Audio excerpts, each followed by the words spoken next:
It's time to talk health matters here on Channels Television. Good to have you join us on the program. I'm Yomi Otaigbe. Our conversation today is on women's health, so I suggest you call your daughter, sister, wife, and all your female loved ones to come closer. The condition we are focusing on today has to do with the uterus. According to data from the Global Burden of Disease Studies, uterine fibroids are the most common benign, that is, non-cancerous tumors in females. We'll be telling you about the possible causes, risk factors, symptoms, and its diagnosis and management. That will be after this short break. To stay with us.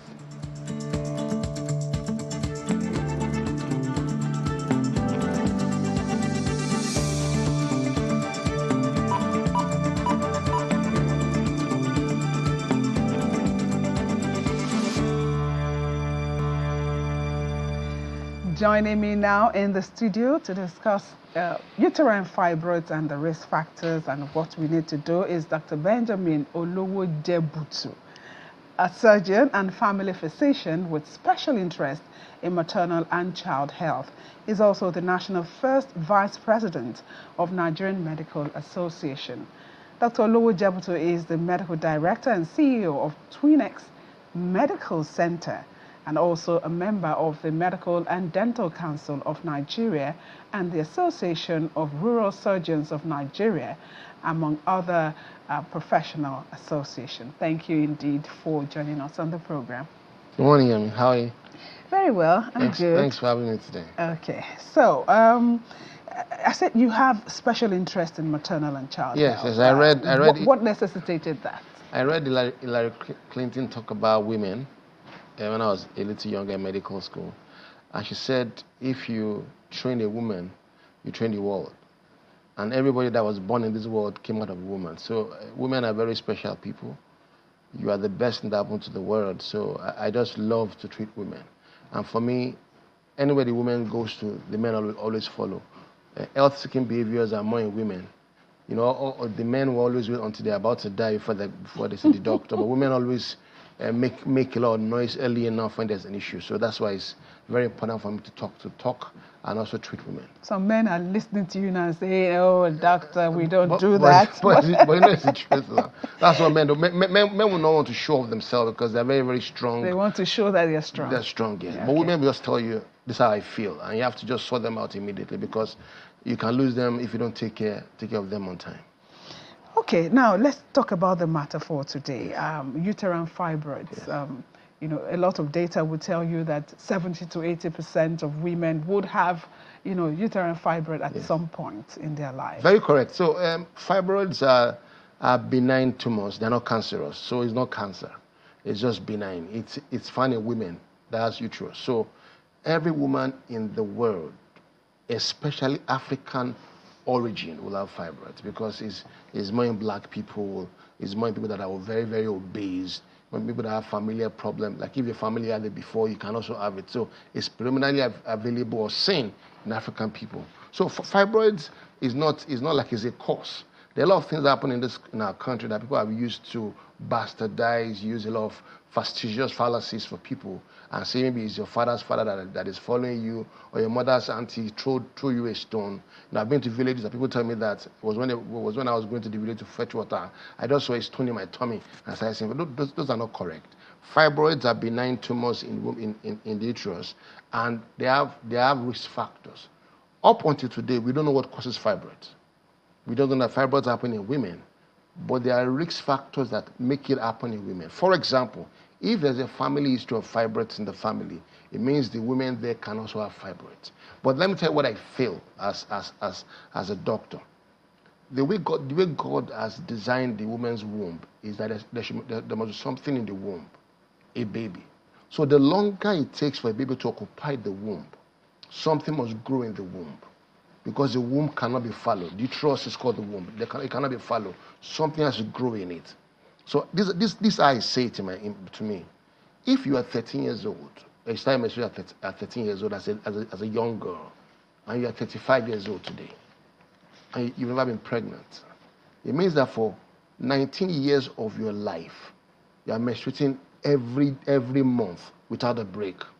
When you get pregnant for 9 months, you don't menstruate. At that point, the estrogen hormone that stimulates the growth of the fibroid is relaxed at that particular point. Then you breastfeed another 1 year. That's 2 years. So imagine our parents, they have a lot of fibroid because they have multiple children. So imagine you have 9 children. That means 9 times 2, 18 years of your life, your womb uterus is just chilling and resting. So fibroid will not grow there. So for me, it's about how early as the womb being used to carry a child, then you can say that can be one of the predisposing factors. We call it long-standing amenorrhea, when the womb is not used to carry a baby. When you mentioned 9 children, my ear tingled that Yes. thinking about those days. We used to have 9 children, but now there's a lot of family planning. Yes, and our parents also cook food from their backyard. They are fresh foods. They're not preservatives, no soda, no red meat. These things are also what we have realized in research, that they aid the growth of the fibroid. Somebody goes to the market, buy these canned drinks that are all sorts of things that you don't even know what is inside it. They take a lot of suya every night and call red meat every day. No, they don't take fresh vegetables, no fresh fruits. Those things also help aid the growth of the fibroid in the womb.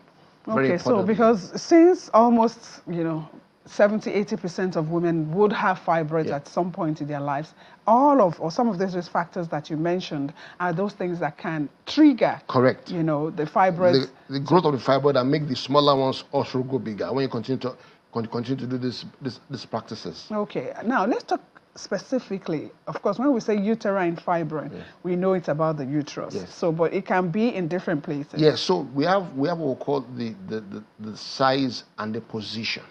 As I told you earlier, one of the major causes of infertility or soft fertility in Africa and Nigeria is fibroid, uterine fibroids. So you can say there are fibroids that are inside the womb. There are fibroids inside the muscle. There are fibroids in the cervix. There are fibroids outside the womb. For example, subserosal fibroids are fibroids that are outside the womb, but on top of the womb. So if you say a woman have what we call habitual abortions, you get pregnant maybe 3 months, you get pregnant, you say about 8 weeks, 12 weeks, the person loses the fibroid. So imagine your mind, just think about it. You have a coconut, a big coconut on top of the uterus, and you have a small bean seed, that is the baby. No matter how big the baby wants to try to grow out of the womb or expand the womb or the uterus, there's a big mass on top of it that can cause abortion. So you get pregnant, but the pregnancy will not be able to grow because there's a big hard mass on top of the fibroid. That's what we call subserous fibroid. If you have what we call submucous fibroid in the muscle of the womb, it means you have a lot of severe pain. When they're menstruating, you see that when there's a contraction of the womb, they go through severe pain. So they have heavy bleeding and severe dysmenorrhea, pain during menses. A lot of them just take off from work. And it's very, very pitiable. When you say a woman that should be at work, is just at home every 5-6 days that's menstruating because of the severity of the pain. That's a mucous fibroid. You know what we call intramural fibroid, inside the womb. Now, at that point, you see women bleeding more than 6, 7, 8 days with clots of blood because it's very, very heavy. At that point, what happens? That one causes deep infertility. Why? Because that endometrium is where the baby should stay, but the fibroid is just sitting down there. And you know what we call cervical fibroids, just like the cervix. The cervix is the opening that enters into the womb, and it's just there like that. So you see a man making love to the wife, and is eating the fibroid like that. It's severe, severe pain. So sometimes it's not only the size of the fibroid, how big they are, because I've seen fibroid that is as small as a watermelon, as small as a lime, an orange, apple. Then you see watermelon, 3 watermelon, 4 watermelon. That's how big. So every food you eat in the womb, you feed the fibroid. The uterine artery that feeds the fibroid, they're very, very large. So if a woman is let's say if you eat about 500 naira food, maybe 400 naira of the food goes to the fibroid, like a woman pregnant. It's what you take into the mouth that goes to the baby. So whatever you take into your mouth also goes into the fibroid and makes it grow bigger every day. So the size of a fibroid of 2005 can be the same size of fibroid today. So you see any woman that carries fibroid for more than 10 years, you say he has grown as big as a basketball. Okay, you've mentioned, I think, some of the symptoms, Yes. excessive bleeding. Yes. I know that we'll also have, you know, the tummy being full. Yes. Let's talk more about those symptoms. So let's about the symptoms. So some women that they were size 12 before of shirt and suddenly become size 15.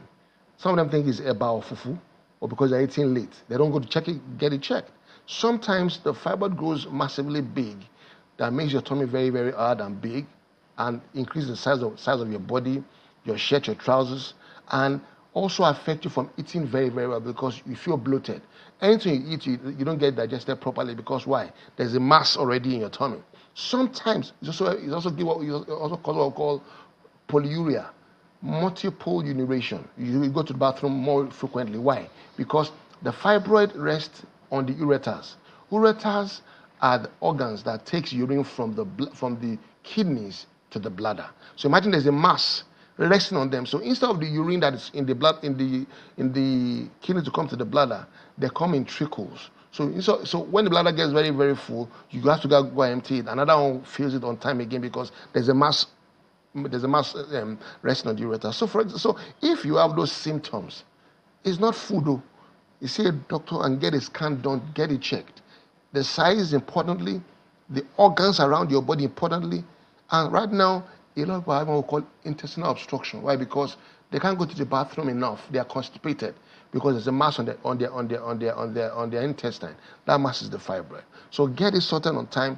It will give you relief as a woman. Okay, so but the major or the most common is that excessive bleeding. Yes. When we say excessive bleeding, how long? What's the period? It depends on the woman. For example, some women have just 3 days bleeding, normal, painless, easy as a woman, excellent.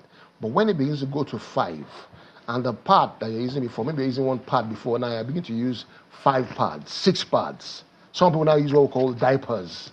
Some can't even use tissues again. They use wrappers because they don't know when they're going to bleed. That's where there's a problem.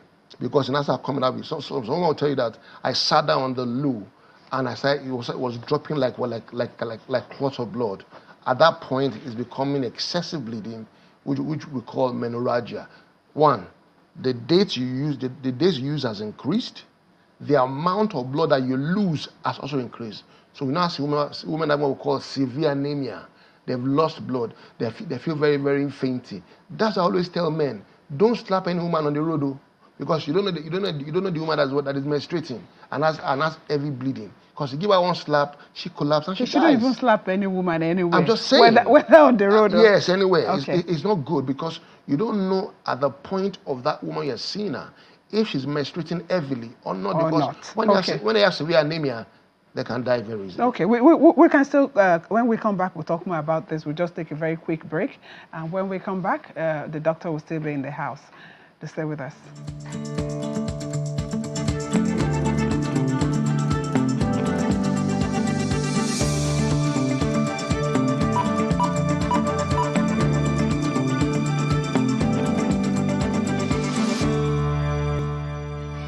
Welcome back. Dr. Olowo Jebuto is still in the house, and we're talking about uterine fibroids, how to reduce the risk. So before we went on that break, you talked about the symptoms, and of course, you mentioned some of the complications that could arise. What exactly is the way to diagnose uterine fibroids? Okay, so when your symptoms has increased, your bleeding has moved from 3 days to 5 days, and you're bleeding with clots, see a doctor for a simple check. Then you do a pelvic scan. The scan will show a few things. 1, the scan will estimate the amount of fibroids in the womb or outside the womb, and also the size of the fibroids. Now, sometimes it might be symptomless. That means you don't bleed very heavy. It's just the size. The tummy is getting bigger and bigger.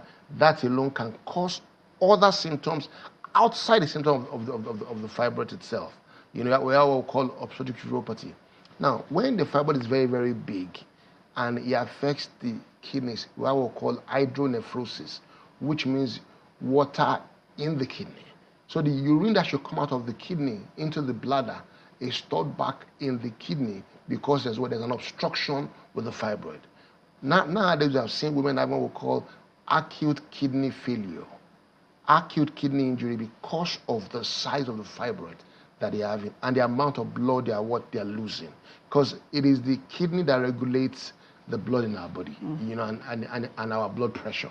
But if there's no adequate blood in the body, the kidney is overworked. So it's important when we have the symptoms, we see a doctor. Importantly, the diagnosis of the simple diagnosis is to do a simple check by a doctor and also do a pelvic scan. We'll get it, what the fibroids really are in the body. And so that will point to the next line of action. Yes. Is there going to be surgery or not? So let's talk about the management. If the symptoms are very, very heavy and you have what we call infertility, is surgery. We have forms of surgery. We have myomectomy, abdominal myomectomy, which means open the womb and take out the fibroids. That's abdominal myomectomy. What we call laparoscopic myomectomy too. If it's not very, very big, very small fibroid, we go through the navel, put some small needles there to do the surgery, like a robotic surgery, laparoscopic surgery. Now, there's a new one called IFO, high intensified focused ultrasound, where you put heat on that fibroid also to eat it and just destroy the fibroid in the womb. Some also do it in Nigeria now, to do that. But it depends on the size of the fibroid, the symptom of the patient, and what does the patient want to do with the fibroid after it's done. Do you want to have children? Are you done having your children? Are you okay with your family? Are you okay with that? Do you still want to do you want your ovaries available for you to have? Maybe do you want to do surrogacy?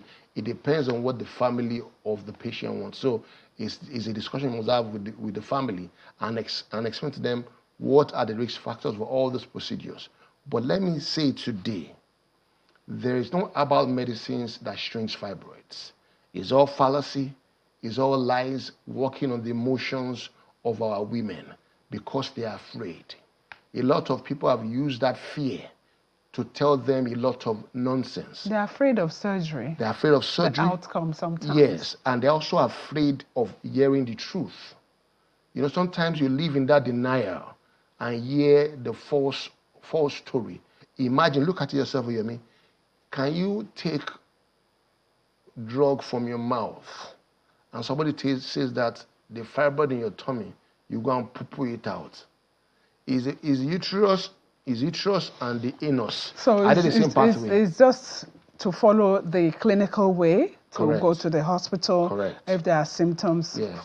Now let's talk again, because it's very important Yes. to emphasize reducing our risk factors for uterine fibroid. So basically, if you are very addicted to eating a lot of bread, you might need to stop it. A lot of floury food, you might need to reduce it. A lot of red meat, a lot of sodas, you might need to reduce it. Do your exercise. Check yourself properly. Anytime you see that your menstrual flow has changed, get a doctor to check you. Don't go to the chemist. A doctor should look at you. Don't go to the herbal guys. Let the doctor help you check it, because the longer you wait with the symptoms, the very, very, very more complicated the case can be. Yes. Yeah. Thank you indeed, Doctor, for coming on the show today and for all of the insights that you have shared. We've been having a chat with Dr. Benjamin Olowojebutu, a surgeon and family physician. Thank you for your time. Thank you very much for having me. And so let's take you now to our news corner for the latest.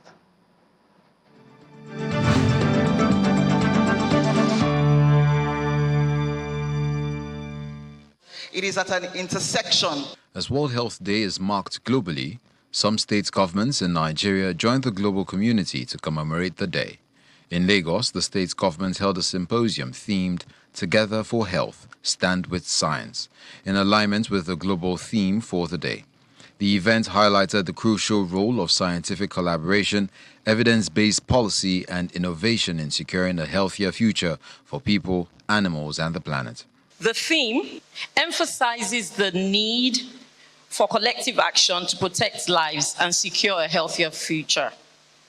As we commemorate World Health Day, let's stand with science and support health workers, partners, and governments in the quest for better healthcare for all.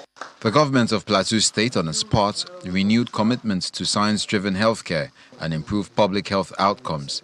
At a media briefing in Jos, the state's capital, the State Commissioner for Health, Dr. Nicholas Bamlong, said investments in surveillance systems, digital health reporting, and primary health care have significantly improved service delivery and emergency response. Our health system continues to strengthen its disease surveillance capacity through the IDRS framework, community informants, public health emergency operations, and One Health coordination involving human, animal, and environmental sectors. These investments ensure that early warning signals are detected promptly, outbreaks are contained quickly, and our communities remain protected. To mark World Health Day 2026, officials of the Yobe State Ministry of Health, healthcare providers and donor partners took to the streets of Damaturu, the state's capital, to create awareness on the need for better collaboration between health and other sectors.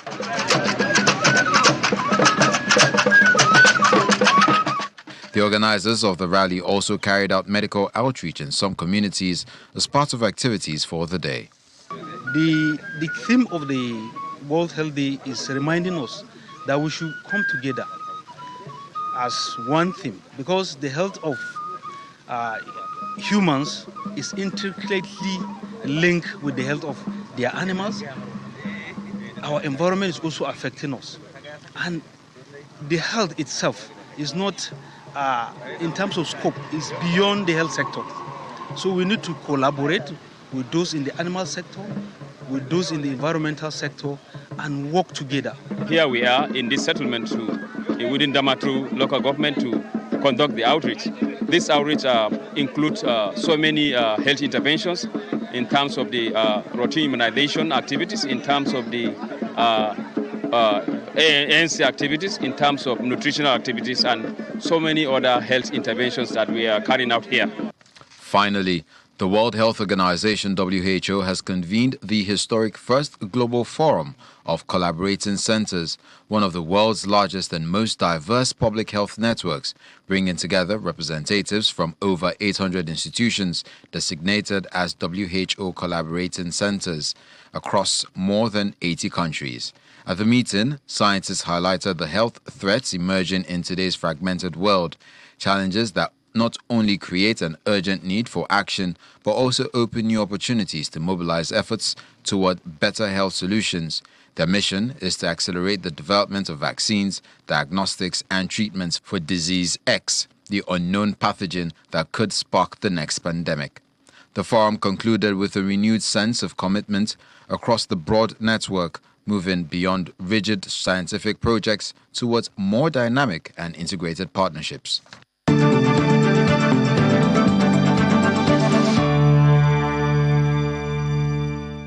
And that's Health Matters for this week. Thank you so much for always sharing your time with us on the program. I am Yomi Otaigbe. I'll see you next time.